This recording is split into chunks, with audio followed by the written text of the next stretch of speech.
我發覺咧，好多朋友都分唔清楚呢兩個字嘅用法。第一個字 SEK-shuhn 呢一個名詞咧，代表部分或者片段。呢個字係讀 SEH-shuhn。我真係唔可以相信我個 MC 部分做得咁差。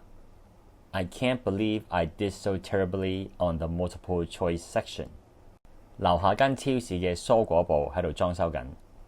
The produce section of the supermarket downstairs is under renovation。香港嘅餐廳唔再設有吸煙區。Restaurants in Hong Kong no longer have smoking sections。而 SEH-shuhn 呢一個名詞咧，代表一個活動嘅時段或者一場或者一節嘅。呢一個字嘅發音咧，就唔似頭先嗰個字咁有個咁完全嘅停頓嘅。呢個字係讀 session。